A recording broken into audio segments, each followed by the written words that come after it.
Hello and welcome to News at 10 on Rajya Sabha TV. I am Aishwarya Kapoor with you. Well, Pakistan violates a ceasefire in Jammu and Kashmir's Nowshera sector. This the sixth violation since India carried out the surgical strikes on 28th of September. Shelling along the line of control still continues. That is the big story that we are tracking this morning. Let us begin the bulletin by taking a look at the top stories in the headlines. Pakistan continues to violate ceasefire along the line of control. Firing reported from Nowshera. 4 ceasefire violations on Monday. State government orders reopening of border schools in Jammu.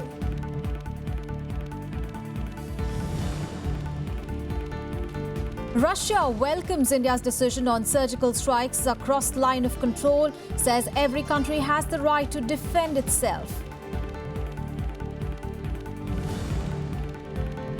Karnataka releases Kaveri water to Tamil Nadu, but only for irrigation purposes. Supreme Court to hear plea on forming Kaveri Management Board.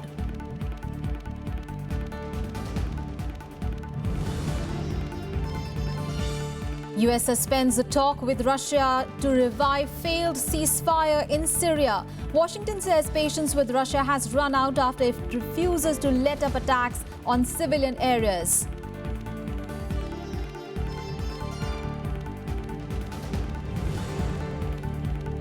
And India regains #1 spot in ICC Test rankings, beat New Zealand by 178 runs in the second test at Eden Gardens, clinch series 2-0. Well, our top story this morning, there has been fresh ceasefire violation by Pakistan along the line of control this morning. The latest has been now reported from the Nowshera sector of Jammu and Kashmir. Earlier on Monday as well, Pakistan forces violated the ceasefire 4 times, resulting in injury of 5 civilians. Security forces, meanwhile, are on a high alert after an Army BSF camp in Baramulla came under terrorist attack on Sunday night. Now, Home Minister Rajnath said that Indian forces were giving a befitting reply to firing from across the border. Pakistani troops violating ceasefire 4 times on Monday, resorting to heavy mortar shelling and firing on Indian Army posts and civilian areas along the line of control in Poonch district of Jammu and Kashmir. Pakistan Army carried out unprovoked ceasefire violation in the Poonch sector in Shahpur area using small arms, automatics and mortars, and that has been appropriately been responded to. We have given them a befitting reply, and the ceasefire violation is still continuing. 5 civilians injured and several shops ablaze in the firing. Pakistan resorted to firing and shelling in Shahpur, Krishna Ghati, Mandi and Sabziyan sectors. They fired 120 mm, 80 mm mortar bombs, automatic weapons and small arms. मैं यही कहना है कि ये दोनों ना आपस में लड़ें, क्योंकि ये जब फायरिंग बॉर्डर पे करते हैं तो सबसे ज़्यादा जो नुकसान है, लॉस है, वो हमारा सिविलियन का हो रहा है. The ceasefire violations coming on a day when terrorists attacked Army and BSF camps in Baramulla, about 50 kilometers from Srinagar. The gun battle between the army and terrorists lasted for 2 hours, resulting in the death of a BSF Jawan while injuring another critically. However, due to pitch darkness and the presence of civilians in the town, terrorists managed to escape. There is a speculation the militant could have been from 2 to 4. But the kind of response that was from the army was remarkable, and that's why militants couldn't enter the army camp. They escaped by 2 reasons. Number 1, there was pitch dark, and number 2, there was a lot of civilian houses that were around, and if army would have effectively fired, there was apprehension of civilian casualties. That's why militants, taking advantage of the civilian shields, managed to escape. There was an incident in which some militants attacked 46 Battalion RR base in Baramulla, where BSF boys were also on guard duty. And it was because of the alertness of Kumar, a BSF Jawan, that everyone could be alerted, and the attempt of the Fidains could not be, it was repulsed and it could not be successful. Forces say a Uri-style attack was averted due to the response from the Indian side. They have done an excellent job by sacrificing their supreme life to stop these militants to enter in the campus of 46 Battalion. Home Minister Rajnath, who is on a visit to Ladakh region, said Security forces have been asked to be on high alert and are giving a befitting reply to cross-border firing. हमारे सेना और सुरक्षा के जवान जो है मुंहतोड़ जवाब दे रहे हैं, सभी बधाई के पात्र हैं. Atmosphere remains tense in Jammu and Kashmir and in states sharing a border with Pakistan after the surgical strikes conducted by the Indian Army along the LOC. However, the Jammu and Kashmir government ordered the reopening of schools in the border areas. Some schools which have been designated as temporary shelter camps for border migrants will continue to remain shut. Bureau Report, Rajya Sabha TV. Meanwhile, Russia has welcomed India's surgical strikes on terror launchpads across the line of control. Now, Moscow's backing comes days after it asked Islamabad to take effective steps to stop terror activities on its soil. Now, Russian ambassador to New Delhi, Alexander M. Kadakin, while reiterating that they are with India in its fight against cross-border terror, told a news channel, now, greatest human rights violations take place when terrorists attack military installations and attack peaceful civilians in India. We welcome the surgical strike. Every country has the right to defend itself. Unquote. He also assured India that it does not need to worry about Russia-Pakistan joint military exercises, saying that it did not take place in the Pakistani-occupied Indian state of Jammu and Kashmir. Meanwhile, India and Pakistan have started engagement in order to diffuse the tension following the Uri terror attack. Now, the NSAs of both the nations spoke over the phone to discuss the situation along the line of control and the political fallout from it. Now, this was being seen as part of Pakistan's effort to ease the situation following India's diplomatic win at the United Nations and more recently at SAARC summit.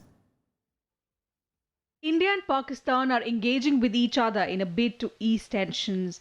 The national security advisors of both countries, Ajit Doval and Nasir Janjua, had a telephonic conversation on Sunday night. They discussed the current situation and also the responses to war machines moving around the border. As Pakistan kept up the Kashmir rhetoric, it was Sartaj Aziz who broke the news, possibly to give an impression that the prospect of talks was not over yet. However, it is understood that the two NSAs stuck to their positions on both Kashmir as well as terrorism. बार बार हो रहा है पाकिस्तान की ओर से, ये बात तो बार बार नहीं होना चाहिए और यहाँ बातें भी करते हैं और सीज फायर भी करते हैं, इसलिए हम चिंता अवश्य करेंगे, लेकिन हम जवाब देने के लिए सक्षम हैं. पाकिस्तान रास्ते पे आएगा ऐसी उम्मीद करते हैं.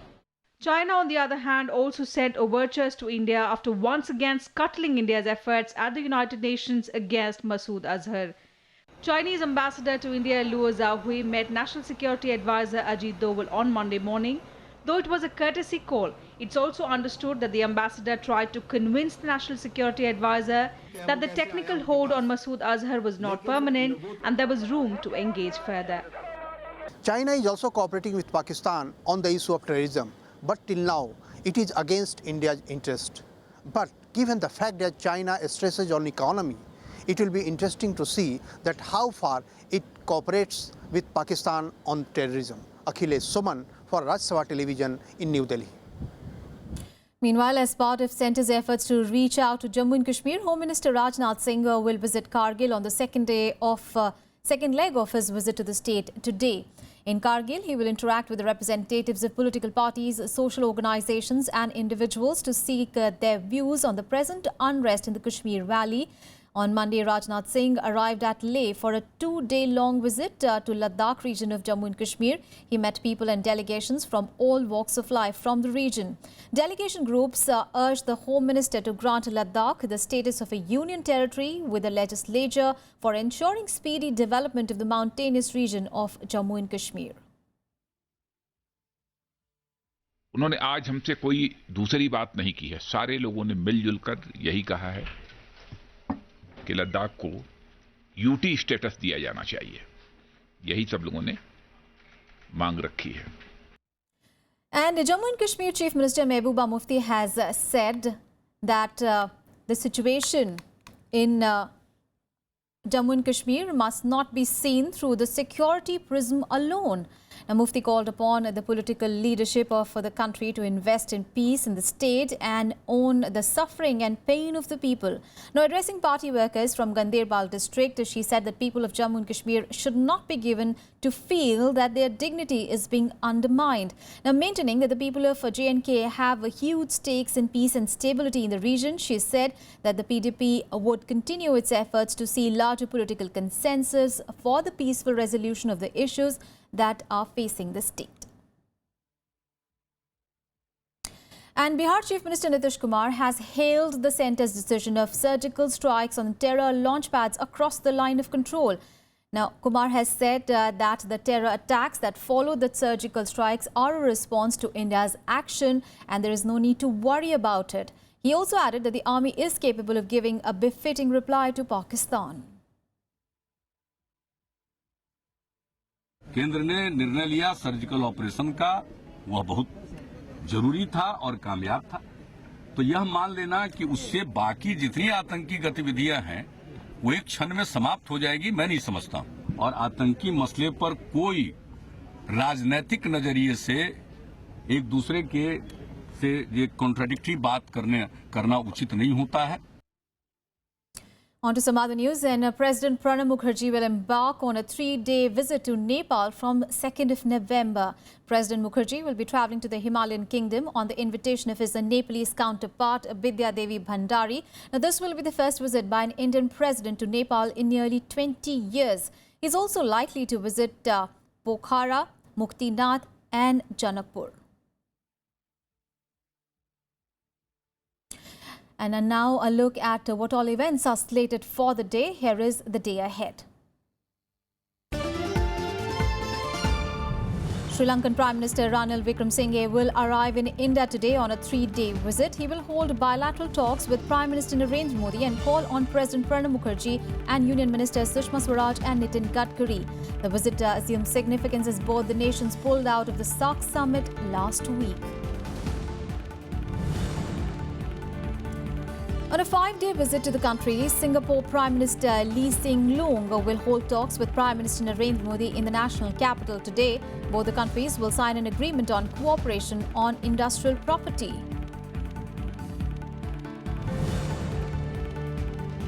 Bihar Chief Minister Nitish Kumar, Rashtriya Lok Dal Chief Ajit Singh and Jharkhand Vikas Morcha President Babul Marandi will address a joint rally in Uttar Pradesh's Baghpat district today. The rally marks the launch of a process of formation of a new political front ahead of the assembly polls next year.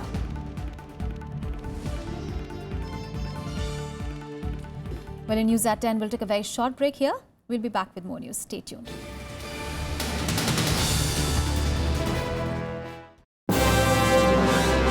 I am Ishan Russell. I'm Tracy Shilchi and you're watching News Tonight.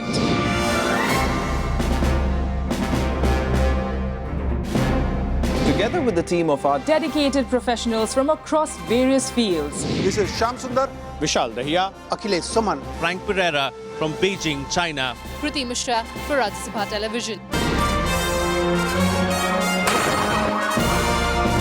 We bring to you the news that matters here on Rajya Sabha TV.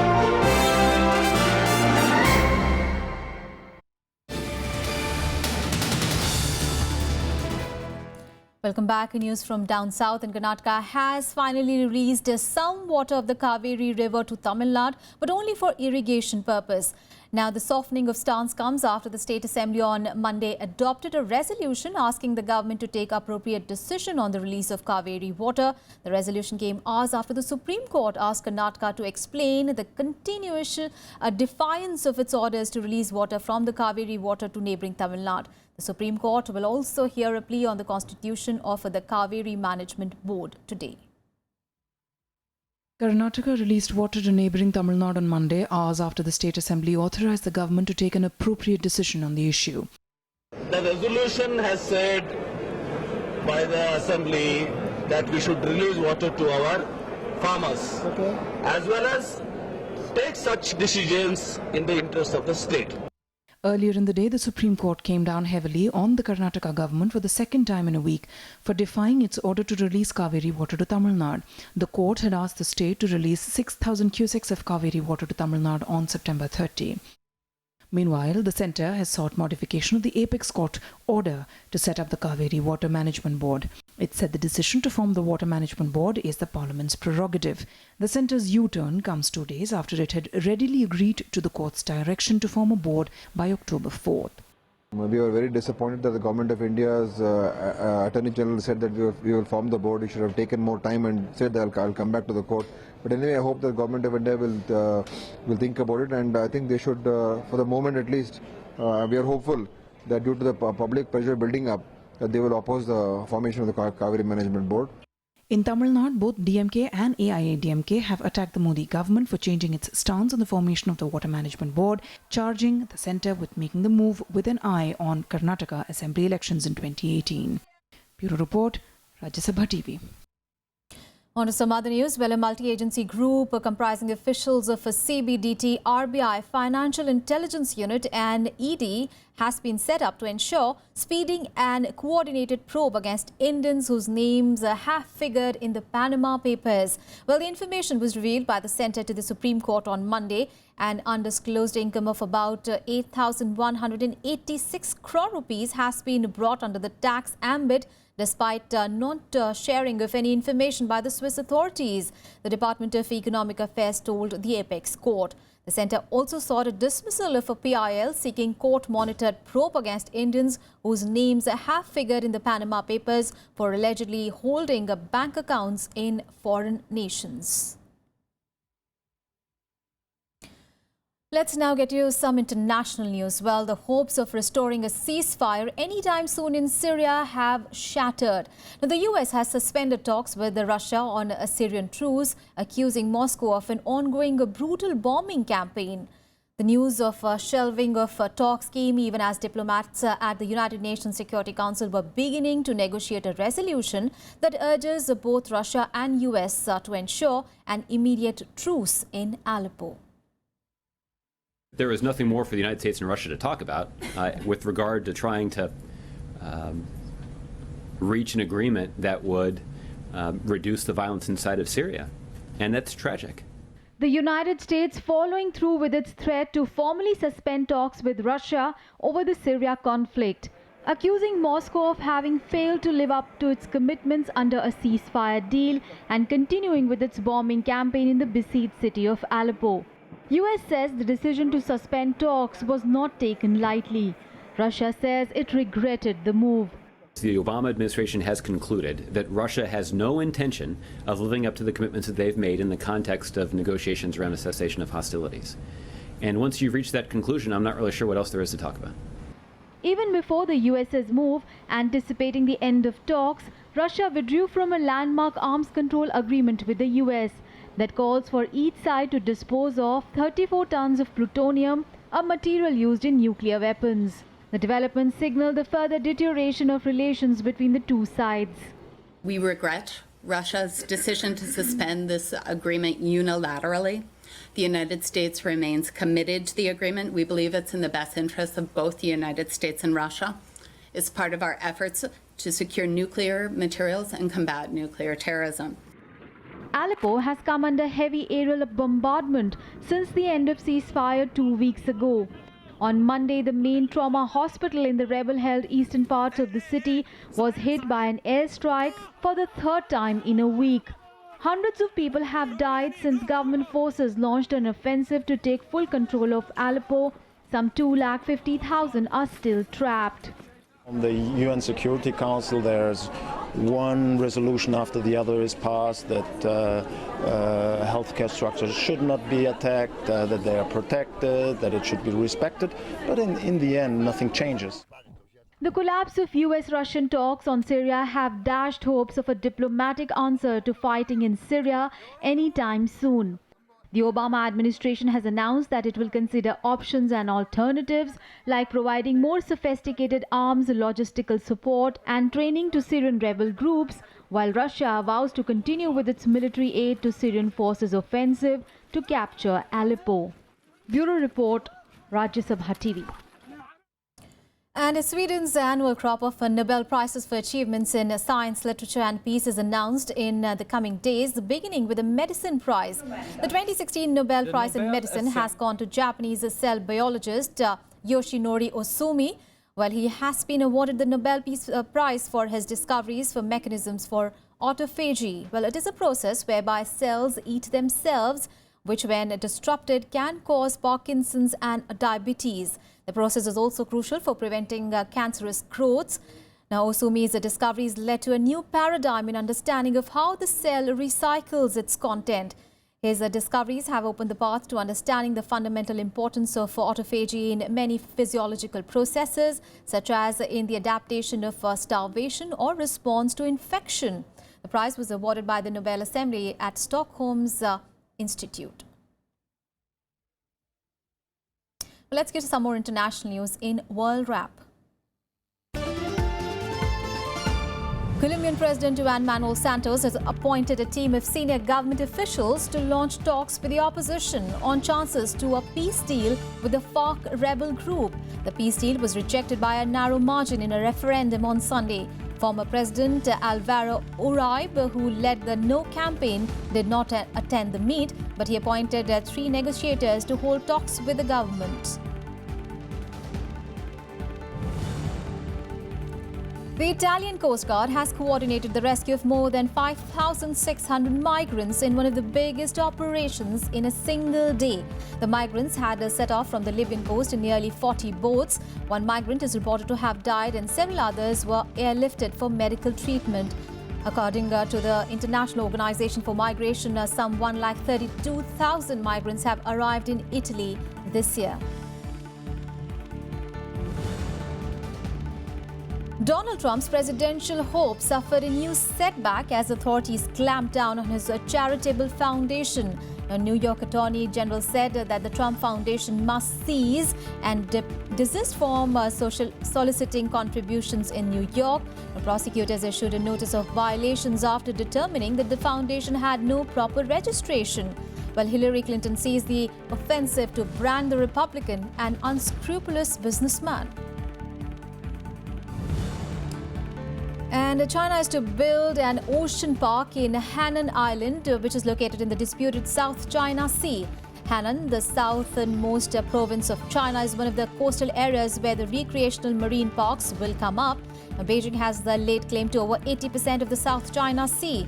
An international court rejected China's claim in July, backing the Philippines, with which Taiwan, Vietnam, Brunei and Malaysia have made overlapping claims over the sea. And now to some cricket news. Well, India regained the #1 spot in the ICC Test cricket rankings after beating New Zealand by 178 runs in the second Test at the Eden Gardens. The hosts also took an unassailable lead in the 3-match series, going 2-0 up.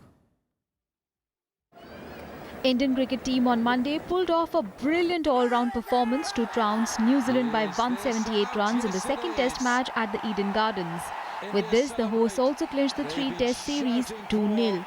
Virat Kohli's men wrapped up the series deciding victory on the 4th day of the match after setting the Black Caps a mammoth target of 376 runs to chase. The visitors showed some spark to start with, but their chase floundered in the post-tea session and the side was bowled out for just 197 runs. We were able to control the run rate, I thought, in that first innings. Where in that second innings, they played very well and took the game to us. Any time over here that's a factor, then we weren't able to restrict them. But hopefully we can do that better in the next match. For India, spinners R. Ashwin and Ravindra Jadeja once again provided important breakthroughs as Mohammad Shami also chipped in with late wickets. All 3 bowlers picked up 3 wickets each. Great from Ajinkya Rahane. As a captain, I think the contribution by Jadeja in the first game and Saha here. Saha has been doing really well this year. I wish him well to keep going. And obviously a keeper coming good for you is an added bonus. So I feel these two have to be the biggest gains. With the win, India replaced Pakistan at the top of the ICC Test cricket rankings. However, skipper Virat Kohli downplayed rankings, saying winning matches was more important. Rankings are something that's just an incentive for what you do on the field. I didn't even know how many points difference we have to get to #1. We just want to win every game that we play. It's as simple as that. It doesn't mean that we take the foot off the pedal in Indore. Earlier, a washout in the fourth test at Port of Spain against West Indies during India's last test series had cost Virat Kohli's men the top spot by just 1 point, and they were just behind Pakistan. Indian cricket team is now on top of the table. Bureau Report, Rajya Sabha TV. And another developing story to look out for: well, the verdict in Maria Sharapova's appeal against a 2-year doping ban will be announced by the Court of Arbitration for Sports today. Well, 5 times Grand Slam winner Sharapova was banned by the International Tennis Federation in the month of June following a positive test for a banned drug meldonium during January's Australian Open. The former world #1 from Russia is seeking to have her suspension reversed or reduced. Now, she has called the ITF's ruling unfairly harsh, as an independent tribunal had found that she had not intentionally violated anti-doping rules. Now, Sharapova admitted taking meldonium during the season's opening Grand Slam in Melbourne, but she said that she had been unaware that it had been banned by the WADA, or World Anti-Doping Agency. Now, meldonium was added to WADA's list of banned substances at the start of the year after mounting evidence that it boosted the blood flow and enhanced athletic performance. I know that with this, I face consequences. And I don't want to end my career this way, and I really hope that I will be given another chance to play this game. And I know many of you thought that I would be retiring today and announcing my retirement, but if I was ever going to announce my retirement, it would probably not be in a downtown Los Angeles hotel with this fairly ugly carpet. And with this, we bring an end to this news bulletin. Thanks so much for watching. Have a great day ahead.